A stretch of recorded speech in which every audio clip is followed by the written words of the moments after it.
ఓం శాంతి 26/11/2025 మధురమైన పిల్లలు, మీరిప్పుడు వరల్డ్ సర్వెంట్, విశ్వసేవకులు.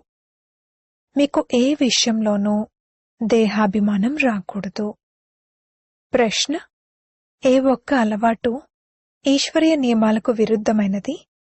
దాని వలన చాలా నష్టం కలుగుతుంది. జవాబు: ఏవైనా సినిమా కథలు వినడం లేక చదవడం, నొవెల్లు చదవడం, ఈ అలవాట్లు పూర్తిగా నియమ విరుద్ధమైనవి. దీనివలన చాలా నష్టం కలుగుతుంది. పిల్లలు, మీరు ఇటువంటి పుస్తకాలేవీ చదవకూడదు అని బాబా నిషేధిస్తారు. ఒకవేళ ఎవరైనా బీకేలు ఇటువంటి పుస్తకాలు చదువుతున్నట్లయితే మీరు పరస్పరంలో సావధానపరుచుకోండి. పాట: ముఖాన్ని చూసుకో ప్రాణి. ఓం శాంతి. మధురాతి మధురమైన ఆత్మిక పిల్లలకు ఆత్మిక తండ్రి చెప్తున్నారు, మేము స్మృతియాత్ర ద్వారా తమో ప్రధానం నుండి సతో ప్రధానం వైపుకు ఎంతగా ముందుకు వెళ్తున్నాము అని స్వయాన్ని చెక్ చేసుకోండి. ఎందుకంటే ఎంతెంతగా స్మృతి చేస్తారో అంతగా పాపాలు కట్టవుతూ ఉంటాయి. ఇప్పుడు ఈ పదాలు శాస్త్రాలు మొదలైన వాటిలో ఎక్కడైనా రాయబడి ఉన్నాయా? ఎందుకంటే ఎవరెవరైతే ధర్మస్థాపన చేశారో, వారు ఏదైతే అర్థం చేయించారో అది వారి శాస్త్రంగా తయారు చేయబడింది. తర్వాత వాటిని కూర్చొని చదువుకుంటారు, ఆ పుస్తకాలను పూజిస్తారు. దేహసహితంగా దేహపు సర్వ సంబంధాలను వదిలి స్వయాన్ని ఆత్మగా భావించండి అని రాసి ఉంది. కావున మరి ఇది కూడా అర్థం చేసుకోవాల్సిన విషయము. తండ్రి స్మృతినిప్పిస్తున్నారు, పిల్లలను మీరు మొట్టమొదట అశరీరిగా వచ్చారు. అక్కడైతే పవిత్రంగానే ఉంటారు. ముక్తి జీవన్ముక్తులలోకి పతితాత్మలెవ్వరూ వెళ్లలేరు. అది నిరాకారి నిర్వికారి ప్రపంచము. దీనిని సాకారి వికారి ప్రపంచమని అంటారు. సత్యుగంలో మళ్లీ ఇదే నిర్వికారి ప్రపంచంగా అవుతుంది. సత్యుగంలో ఉండే దేవతలకైతే చాలా మహిమ ఉంది. ఇప్పుడు పిల్లలకు ఏమని అర్థం చేయించడం జరుగుతుందంటే, మీరు మంచి రీతిలో ధారణ చేసి ఇతరులకు అర్థం చేయించండి. ఆత్మలైన మీరు ఎక్కడి నుండైతే వచ్చారో అక్కడి నుండి పవిత్రంగానే వచ్చారు. ఇక్కడికొచ్చి మళ్లీ అపవిత్రంగా కూడా తప్పకుండా అవ్వాలి. సత్యుగాన్ని నిర్వికారి ప్రపంచమని, కలియుగాన్ని వికారి ప్రపంచమని అంటారు. మమ్మల్ని పావనంగా నిర్వికారులుగా చేయడానికి మీరు వికారీ ప్రపంచంలోకి, వికారీ శరీరంలోకి రండి అని ఇప్పుడు మీరు పతిత పావనుడైన తండ్రిని తలుచుకుంటారు. దాదాను ఎందుకు కూర్చోబెట్టారు అని బ్రహ్మ చిత్రం గురించే తికమక పడతారు అని తండ్రి స్వయంగా కూర్చుని అర్థం చేయిస్తున్నారు.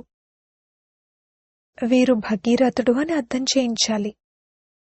శివ్ భగవాన్ వాచ: నేను ఈ రథాన్ని తీసుకున్నాను ఎందుకంటే నాకు ప్రకృతి యొక్క ఆధారం తప్పకుండా కావాలి.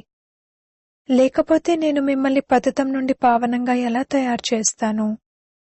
ప్రతిరోజు చదివించడం కూడా తప్పనిసరి. ఇప్పుడు తండ్రి పిల్లలను మీకు చెప్తున్నారు, స్వయాన్ని ఆత్మగా భావిస్తూ నన్నొక్కరినే స్మృతి చేయండి. ఆత్మలందరూ తమ తండ్రిని స్మృతి చేయాలి. శ్రీకృష్ణుణ్ణి ఆత్మలందరి తండ్రి అని అనరు. వారికి వారిదంటూ శరీరం ఉంది. ఈ తండ్రి చాలా సహజంగా అర్థం చేయిస్తున్నారు. మీరు ఎవరికైనా అర్థం చేయించేటప్పుడు ఇలా చెప్పండి, మీరు అశరీరిగా వచ్చారు, ఇప్పుడు అశరీరిగా వెళ్ళాలి అని తండ్రి చెప్తున్నారు అని. అక్కడి నుండి పవిత్రాత్మే వస్తుంది.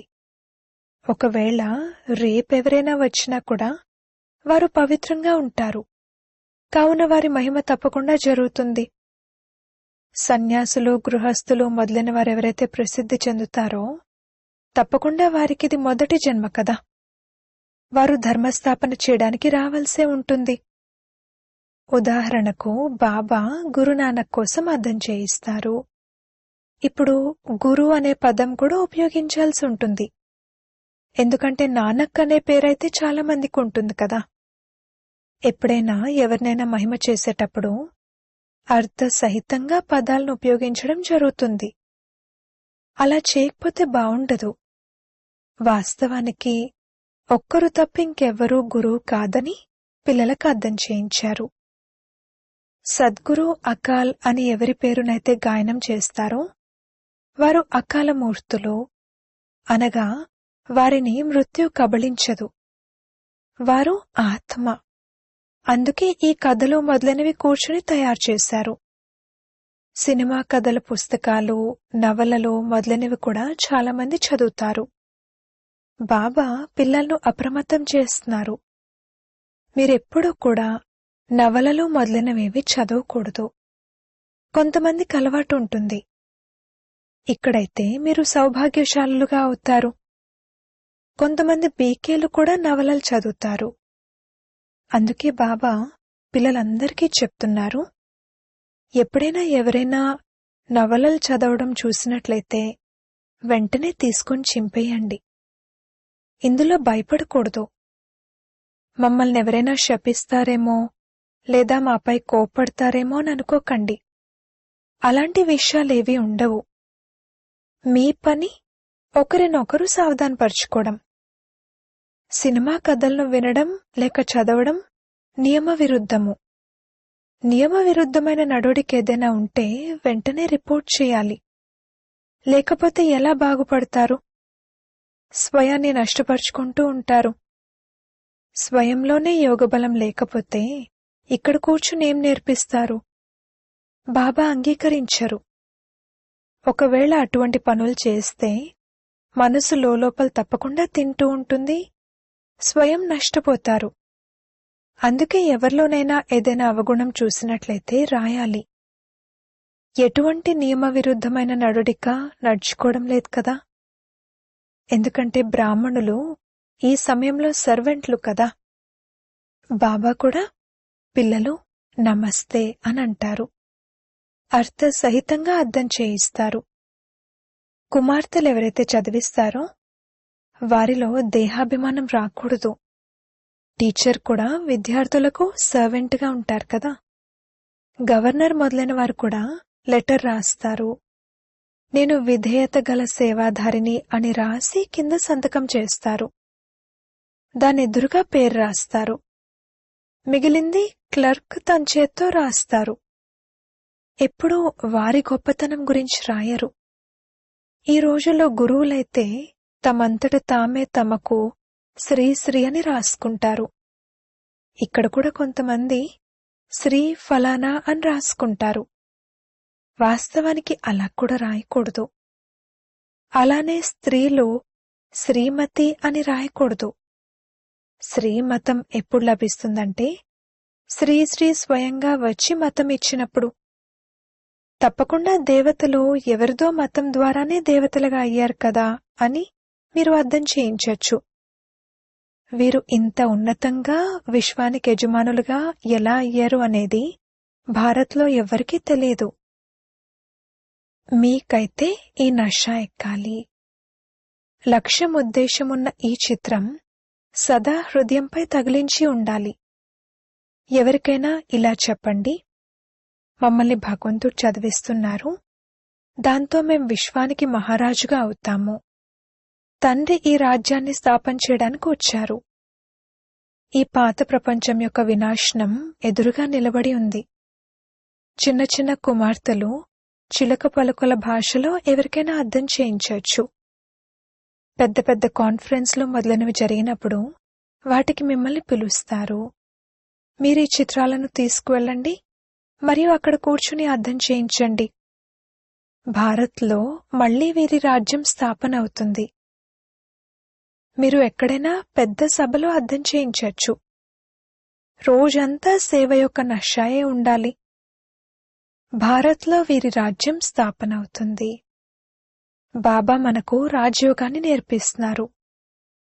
శివ భగవాన్ వాచ, ఓ పిల్లలు, మీరు స్వయాన్ని ఆత్మగా భావిస్తూ నన్ను స్మృతి చేయండి. అప్పుడు మీరు 21 తరాల కొరకు ఈ విధంగా తయారవుతారు. దైవీ గుణాలను కూడా ధారణ చేయాలి. ఇప్పుడైతే అందరివి ఆసురీ గుణాలే. శ్రేష్టంగా తయారు చేసేవారైతే ఒక్క శ్రీ శ్రీ శివ్ బాబా మాత్రమే. ఆ ఉన్నతోన్నతమైన తండ్రే మనల్ని చదివిస్తున్నారు. శివ భగవాన్ వాచ మన్మనాభవ. భగీరథుడైతే ప్రసిద్ధి చెందినవారు. భగీరథుణ్ణే బ్రహ్మాని అంటారు. వారిని మహావీరని కూడా అంటారు. ఇక్కడ దిల్వాడా మందిరంలో కూర్చునున్నారు కదా. ఈ మందిరాన్ని నిర్మించిన జైనులు మొదలైన వారెవరికీ ఈ విషయం తెలియదు. చిన్న చిన్న కుమార్తెలైన మీరు వెళ్లి వారినెవరినైనా కలవచ్చు. ఇప్పుడు మీరు చాలా శ్రేష్టంగా తయారవుతున్నారు. ఇది భారత్ యొక్క లక్ష్యం, ఉద్దేశం కదా. ఎంత నష ఎక్కాలి. ఇక్కడ బాబా మంచి రీతిలో నష ఎక్కిస్తారు. మేం లక్ష్మీనారాయణలుగా అవుతాము అని అందరూ అంటారు. సీతారాములుగా అయ్యేందుకు ఎవ్వరూ చెయ్యెత్తరు. ఇప్పుడు మీరు అహింసకులు, క్షత్రియులు. అహింసక క్షత్రియులైన మీ గురించి ఎవరికీ తెలియదు. ఇది మీరు ఇప్పుడు అర్థం చేసుకున్నారు. గీతలో కూడా మన్మనాభవ అనే పదం ఉంది. స్వయాన్ని ఆత్మగా భావించండి. ఇది అర్థం చేసుకోవాల్సిన విషయం కదా. ఇతరులెవరూ అర్థం చేసుకోలేరు. తండ్రి కూర్చుని పిల్లలకు శిక్షణ ఇస్తున్నారు. పిల్లలు ఆత్మాభిమానులుగా అవ్వండి. మీ ఈ అలవాటు తర్వాత 21 జన్మలు కొనసాగుతుంది. మీకు 21 జన్మల కొరకు శిక్షణ లభిస్తుంది. బాబా పదే పదే ముఖ్యమైన విషయాన్ని అర్థం చేయిస్తున్నారు. స్వయాన్ని ఆత్మగా భావిస్తూ కూర్చోండి. తండ్రి అయిన పరమాత్మ కూర్చుని ఆత్మలైన మనకు అర్థం చేయిస్తున్నారు. మీరు పదే పదే దేహాభిమానంలోకి వచ్చేస్తూ ఉంటారు. అప్పుడు ఇల్లు, వాకిళ్ళు మొదలైనవి గుర్తుకొస్తాయి. ఇలా జరుగుతూ ఉంటుంది. భక్తి మార్గంలో కూడా భక్తి చేస్తూ చేస్తూ బుద్ధి వేరే వైపుకు వెళ్ళిపోతుంది. కేవలం నవవిధ భక్తి చేసేవారే ఏకరసంగా కూర్చోగలరు.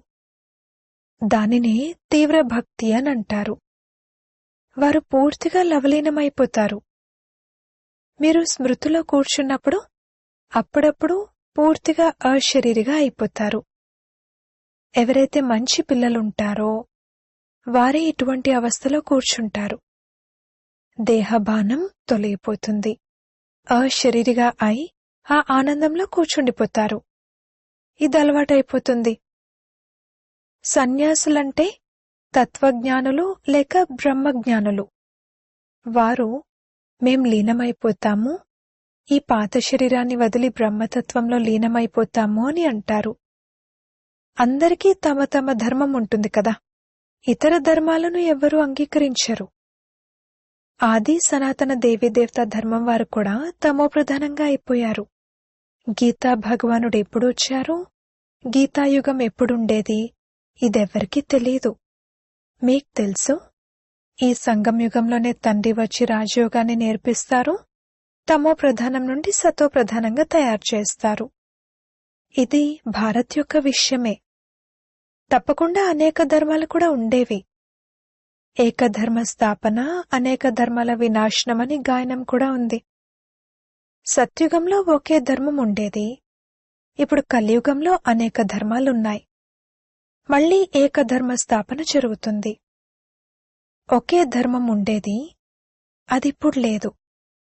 మిగిలినవన్నీ నిలిచి ఉన్నాయి.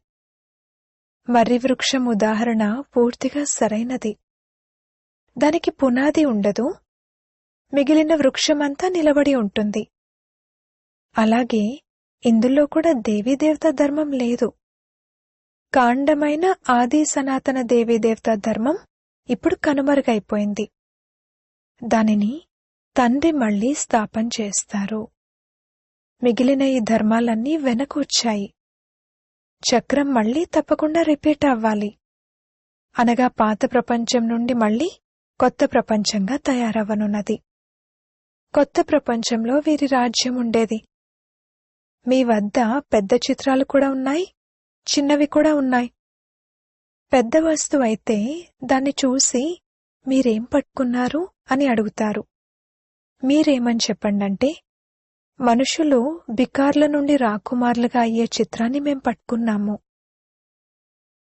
మనసులో చాలా ఉత్సాహం, చాలా సంతోషం ఉండాలి. ఆత్మలమైన మనము భగవంతుని పిల్లలము. ఆత్మలను భగవంతుడు చదివిస్తున్నారు. బాబా మనల్ని నయనాలపై కూర్చోబెట్టుకుని తీసుకువెళ్తారు. ఈ చీచీ ప్రపంచంలోనైతే మనముండేదే లేదు. మున్ముందు దుఃఖంలో రక్షణ కొరకు ఎంతగానో అలమటిస్తారు. ఇక అడక్కండి, కోట్లాది మంది మనుషులు మరణిస్తారు. ఇదైతే పిల్లలైన మీ బుద్ధిలో ఉంది. ఈ కళ్లతో మనం ఏదైతే చూస్తున్నామో ఇదేదీ ఉండదు. ఇక్కడ మనుషులు ముళ్లవలే ఉన్నారు. సత్యుగం పుష్పాల తోట. ఇక తర్వాత మన నయనాలు శీతలంగా అయిపోతాయి. పుష్పాల తోటలోకి వెళ్లడంతోనే నయనాలు చల్లగా శీతలంగా అవుతాయి కదా. మీరిప్పుడు పదమ భాగ్యశాలులుగా అవుతున్నారు. బ్రాహ్మణులుగా ఎవరైతే అవుతారో వారి పాదాలలో పదమాలుంటాయి. పిల్లలైన మీరు అర్థం చేయించాలి, మేము ఈ రాజ్యాన్ని స్థాపన చేస్తున్నాము, అందుకే బాబా బ్యాడ్జ్ తయారు చేయించారు అని. తెల్ల చీర ధరించి బ్యాడ్జ్ పెట్టుకుంటే దీంతో స్వతహాగానే సేవ జరుగుతూ ఉంటుంది. ఆత్మ పరమాత్మ బహుకాలం వేరుగా ఉన్నారు అని మనుషులు పాడతారు. కాని బహుకాలం యొక్క అర్థాన్ని ఎవ్వరూ అర్థం చేసుకోరు. బహుకాలం తర్వాత అనగా 5000 సంవత్సరాల తర్వాత పిల్లలైన మీరు తండ్రిని కలుసుకుంటారని తండ్రి మీకు చెప్పారు. ఇది కూడా మీకు తెలుసు. ఈ సృష్టిలో అందరికన్నా ప్రసిద్ధి చెందినవారు ఈ రాధాకృష్ణులు. వీరు సత్యుగం యొక్క మొదటి రాకుమారీలు. వీరు ఎక్కడి నుండి వచ్చారు అనేది ఎప్పుడూ ఎవ్వరి ఆలోచనలో కూడా రాదు. సత్యుగం కంటే ముందు తప్పకుండా కలియుగం ఉంటుంది. విశ్వానికి యజమానులుగా అయ్యే విధంగా వారు ఏ కర్మలు చేశారు? భారతవాసులెవ్వరూ వీరిని విశ్వానికి యజమానులుగా భావించరు. వీరి రాజ్యం ఉన్నప్పుడు భారత్లో వేరే ధర్మమేదీ ఉండేది కాదు. తండ్రి మనకు రాజ్యోగాన్ని నేర్పిస్తున్నారని పిల్లలైన మీకిప్పుడు తెలుసు. మన లక్ష్యము ఉద్దేశము ఇదే. మందిరాలలో వారి చిత్రాలు మొదలైనవి ఉన్నాయి. కాని ఈ సమయంలో ఈ స్థాపన జరుగుతుందని వారికి తెలీదు. మీలో కూడా నంబర్వారుగా అర్థం చేసుకుంటారు. కొంతమంది అయితే పూర్తిగా మర్చిపోతారు. నడవడిక పూర్వం ఏ విధంగా ఉండేదో అలాగే అయిపోతుంది. ఇక్కడ చాలా బాగా అర్థం చేసుకుంటారు. ఇక్కడి నుండి బయటకు వెళ్లగానే సమాప్తమైపోతుంది. సేవ పట్ల అభిరుచి ఉండాలి. అందరికీ ఈ సందేశాన్ని ఇచ్చే యుక్తిని రచించాలి, కృషి చేయాలి. నన్ను స్మృతి చేసినట్లయితే పాపాలు తొలగిపోతాయని శివబాబా చెప్తున్నారు అని నషాతో చెప్పాలి. మనము ఒక్క శివబాబాను తప్ప ఇతరులెవ్వరినీ స్మృతి చెయ్యము. అచ్చా, మధురాతి మధురమైన సిక్కిల్లదే పిల్లలకు మాతాపిత బాప్దాదాల ప్రియ స్మృతులు మరియు గుడ్ మార్నింగ్. ఆత్మిక పిల్లలకు ఆత్మిక తండ్రి నమస్తే. ధారణ కొరకు ముఖ్య సారము. మొదటి పాయింట్, లక్ష్యం ఉద్దేశం యొక్క చిత్రాన్ని సదా మీతో పాటు ఉంచుకోవాలి. ఇప్పుడు మేము శ్రీమతం ఆధారంగా విశ్వానికి యజమానులుగా అవుతున్నాము అన్న నష ఉండాలి. మనం ఎటువంటి పుష్పాల తోటలోకి వెళ్తామంటే అక్కడ మన నయనాలు శీతలమైపోతాయి. రెండవ పాయింట్, సేవ పట్ల చాలా చాలా అభిరుచి ఉంచుకోవాలి. పెద్ద మనస్తో మరియు ఉల్లాసంతో పెద్ద పెద్ద చిత్రాలతో సేవ చేయాలి. బికారుల నుండి రాకుమార్లుగా తయారు చేయాలి. వరదానము, కర్మల గతిని తెలుసుకుని గతి సద్గతుల నిర్ణయాన్ని తీసుకుని మాస్టర్ దుఃఖహర్త సుఖకర్త భవ. ఇప్పటి వరకు కూడా మీ జీవిత గాథను చూడ్డంలోనే మరియు వినిపించడంలోనే బిజీగా ఉండకండి.